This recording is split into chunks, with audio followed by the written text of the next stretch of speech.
as we get into the waning weeks of the regular season. Cavs Heat, Wednesday, the 20th of this month.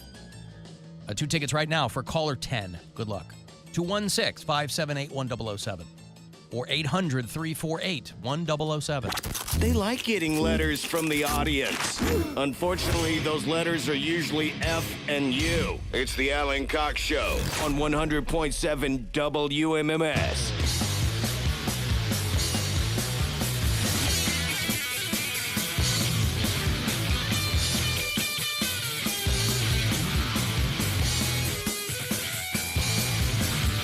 Oh, boy. 35192 if you want to send me a text.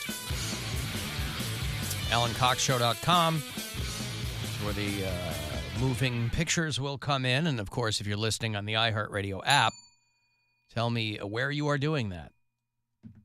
If it's out of state. Angela is one of our bureau chiefs in Nashville. Carrie listens in Richmond, Virginia. Rachel is in Milwaukee. Robin's one of our Canadian bureau chiefs. She listens in Toronto. Ray's over in Vancouver. And Mary Lynn is in Astoria, Queens. Although not right now, obviously. No, not right now. Midtown Manhattan. How was the funny stop, by the way? It was mostly good. It was kind of a weird weekend. There was a glitch in their ticketing system on Friday. So the Friday early show showed as sold out. But what had actually happened, there were like 80 tickets sold, and all those people showed up, but we were still missing like 60 people. It seats about a little under 150. Oh, that's not the kind of glitch you want. So it showed it sold out, but what had happened was when they originally like copy and pasted my picture and bio and everything from the last time I was there to put it to this time, it copied over 60 of the original tickets too. How does that happen? I have no idea, but that was the only show that wasn't actually fully sold out. The other 3 shows all sold out, but that one was registered as sold out. Like we couldn't sell any more tickets, but actually 60 of them were duplicates from last year. So some very weird kind of a computer glitch happened there. And not in a situation where you could last minute sell a bunch of tickets because it's too late and right. Yeah. Because we were like, it was like the early show started at 7:30. It was like 7:45, and the room is half empty. And we're like, where are these 60 people? That's a lot of people to be missing. And then Nadal, the owner, she did some digging, and she was like, oh, all these sales are from August. And August was the week I was there last year.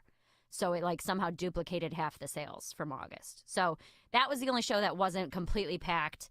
And then Friday late show was super good. Saturday late show was super good. Saturday early show, we had a very interesting show. There was a table of women up front, 5 women. One woman knew me she's a listener. She's one of our customers. And she brought 4 women with her to celebrate a friend's birthday. So they were celebrating a 30th birthday, 5 women. And they were a problem from the start. Like they were right up front. They were right up front. And they drunk. were talking. They weren't even that drunk, I don't think. They were really excited and very loud and talking, and like they were trying to interact with the feature act.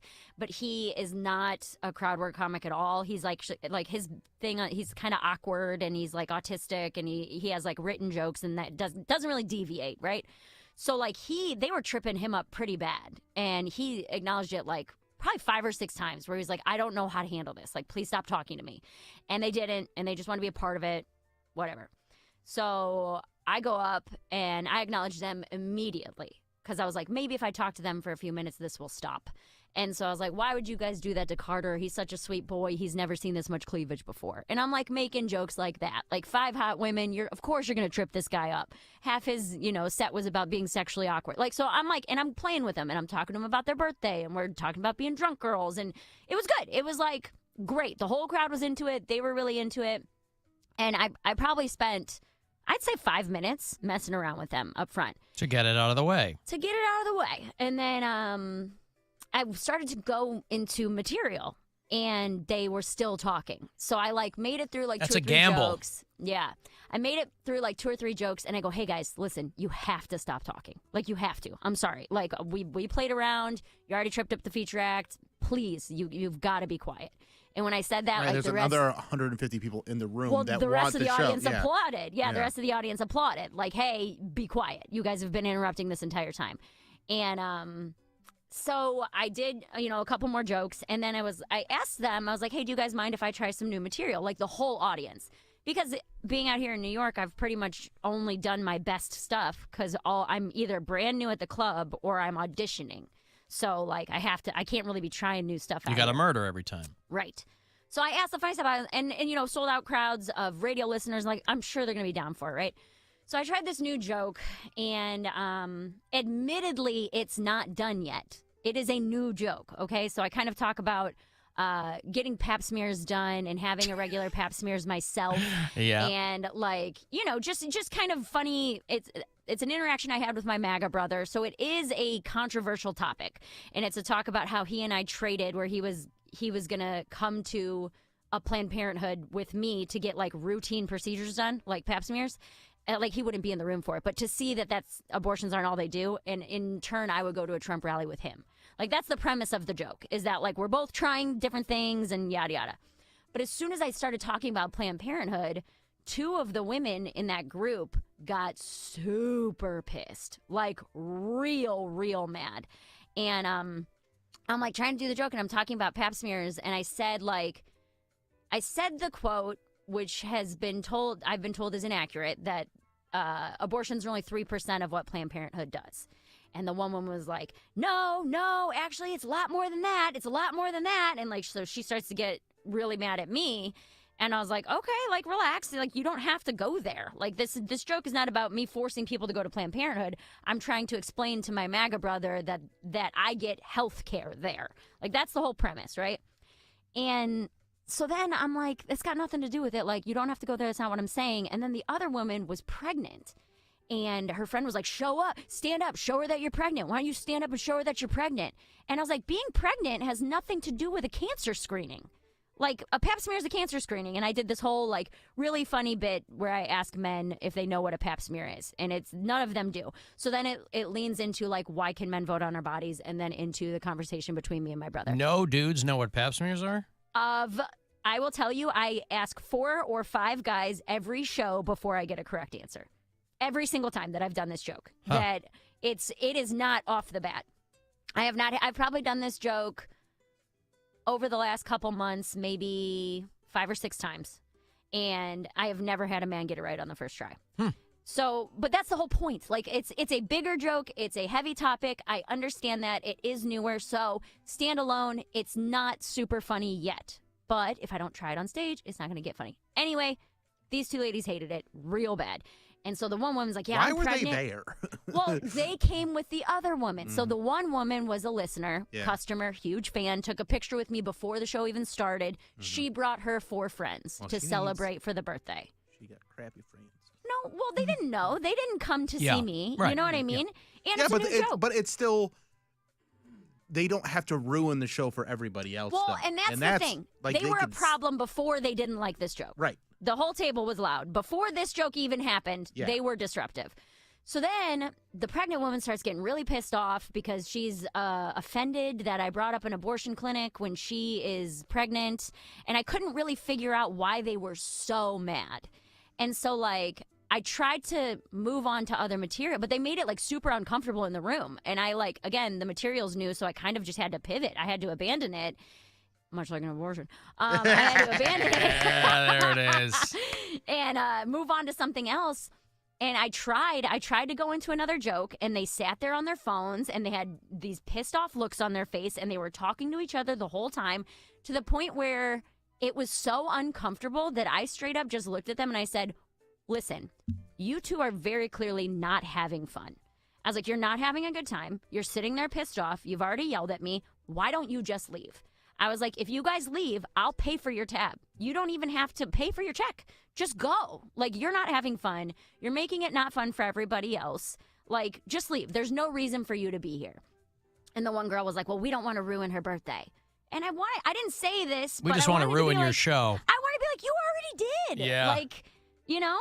And I didn't say that, but like, I felt like super uncomfortable. And I straight up admitted, like, because after they yelled at me and I had to abandon the joke, I was like, okay, well, that new material very clearly isn't done yet. If I'm going to try controversial things, it should be good enough that I can get both sides to laugh at it. So I full on said, my bad for the joke not being good enough. Did not expect to get yelled at, you know? So I tried to mitigate it. I tried to move on, and so first they were being disruptive because they were having fun, and then they were being disruptive because they didn't like me.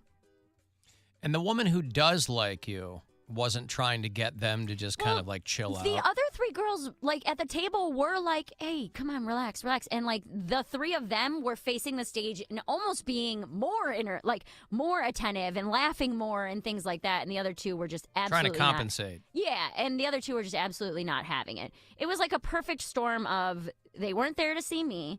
They were, they're drinking, they're having fun for their friend's birthday. And then I struck a nerve with them. Oh, that's what I asked the one who wasn't pregnant. Drinking? I don't think so. Because I tried to look after she was like, I'm pregnant in abortion clinics. The one girl, I asked her, I was like, why are you so mad at me? And I was talking about the price difference between having a procedure done at like a well-known hospital versus Planned Parenthood. And she was like, well, I had to have the same procedure done and you're making me feel judged about it. And I was like, dude, if you have the money to go to like a reputable, great healthcare place or like not only that, nobody would know anything about them if they would shut up. Right. The only reason anybody knows anything is because they can't just sit there. Right. So I was confused. I was confused at the reaction. Wait, so she's mad that she didn't get a bargain? Is that? Well, that's what I was like. No, she said that I made her feel judged. But then she didn't want to talk to me anymore. No, like, lady, move on, I shouldn't even know anything about you. Right. So, and like I said, I'm not blaming them. They didn't know who I was. They had no idea what they were getting themselves into. They came out to celebrate a friend's birthday, right? The one lady, I'm sure, vouched for me, and I feel bad because they were probably like, great choice. Yeah, but, Aaron, none of that has anything to do. That's supposed to be a passive experience. Right. None of that has anything to do with sitting there and talking and making noise and whatever. So they were a problem from the beginning, and then I happened, like, literally the one new joke I wanted to try happened to be a trigger. And you stepped on the third rail and didn't know. Yeah. It is a controversial topic, obviously, talking about, but that's like the whole point of the bit is like if my MAGA brother can come around, like maybe, hey guys, let's make this a little bit not so, black and white or whatever. But so that show wasn't great, and I was really embarrassed because I had kind of an emotional day on Saturday anyway, and just some stuff going on at home, and so I was already like vulnerable. And I had cried like on the way to my shows. So then when this was happening and I told them I would pick up their tab if they just left, like my voice started shaking. And I was like, do not cry on this stage. Like, I swear, I've never cried on stage before. For as much as I cry, that's a shocker. But like, I was so upset that they were so mad and like so like bringing down the whole room that my voice started, like I really started like almost talk like that. And like my eyes were watering and I was like, Mary, you better not. Like, I swear to God, if you cry on this stage. So I ended up, after I asked them to leave and they wouldn't, I ended up going into a bit that's older, that like I could kind of just put my brain on autopilot and like get through the bit. The other joke was only in the first trimester. This other one, it was fully grown and it was out of 6 weeks old. Right. Like, So this was an older one. It's online. It's about Brian's grandma's funeral. And I'm going through it. I know it's a killer. It gets laughs every single time. But the room was so uncomfortable. They'd already poisoned the well. Yes, this bit, and it's about a 7-minute bit. But I wasn't going to deviate, and I wasn't going to acknowledge them again. So I was like, screw it. I know this is jam-packed of jokes. Well, I hope that we all start laughing again. So by this point, we're like 35 minutes into the show because it was me messing around with them. I did some old stuff. I tried the new joke. The new joke didn't hit well with them. So then I had to figure out what was going on with them. Then I try a joke that I know works. And the rest of the room kind of starts to come around. Those two women are not having fun the rest of the night. And then I end up doing my merch pitch. And in the middle of my merch pitch, some dude yelled something out. So then I had a bit of like really fun crowd work that I was doing. And so the room kind of came back on the crowd work, and then I closed really strong. So like I got the show back by the end of it, but it was not a comfortable experience. It's not ideal. No, I don't think for anybody. Like those two women left hating me. The rest of the room left hating them. I almost cried on stage. Like, it was nothing was in control. But we ended well. But yeah, that was between, the Friday early show, the weird computer glitch, and then that show. Everything else was great. Huh. And even the Friday early show where there was only half full, it was still a really fun crowd. But the good shows almost made up for that one awful show. And it's hard because I go back and forth where I'm like, they didn't know me. I get it. You came out to a comedy show. Maybe you've never even been to a comedy show before. I fully understand that you were not planning to have that experience.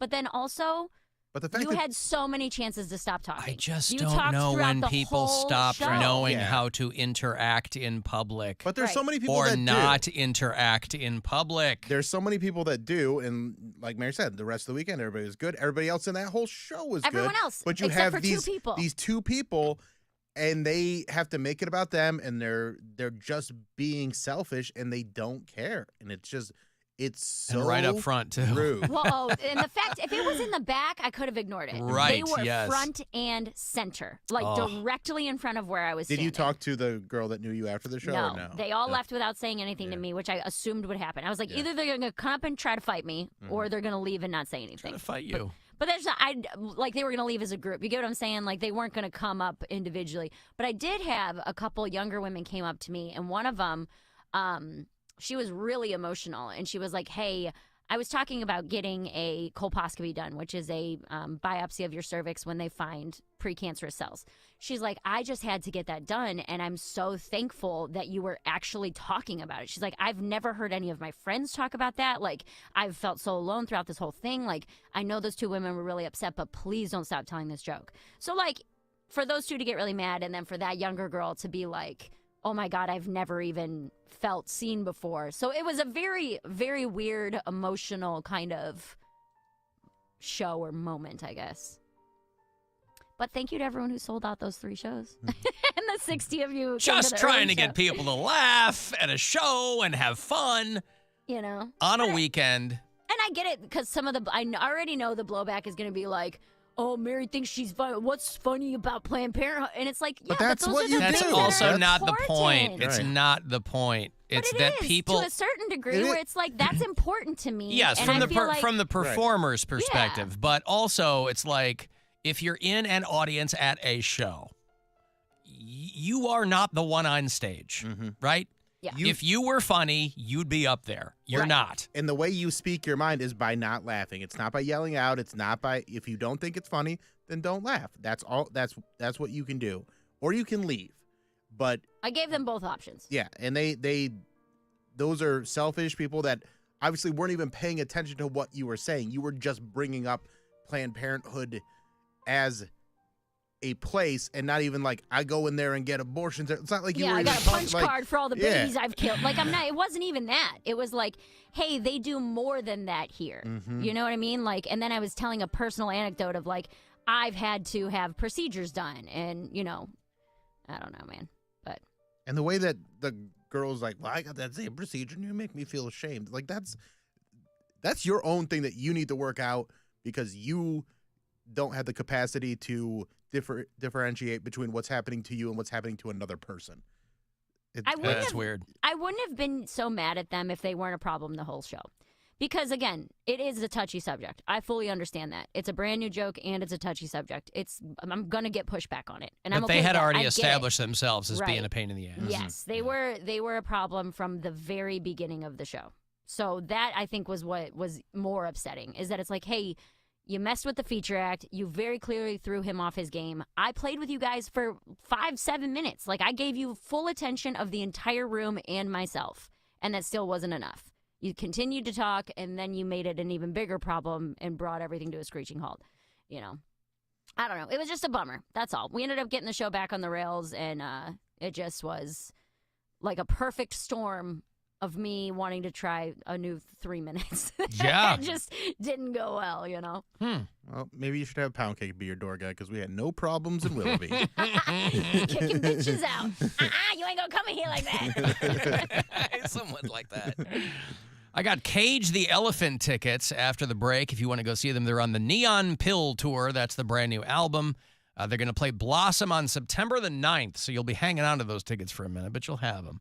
So we'll do that coming back. 35192 on a text for anything else. The Alan Cox Show. On our free iHeartRadio app and your favorite smart device. Just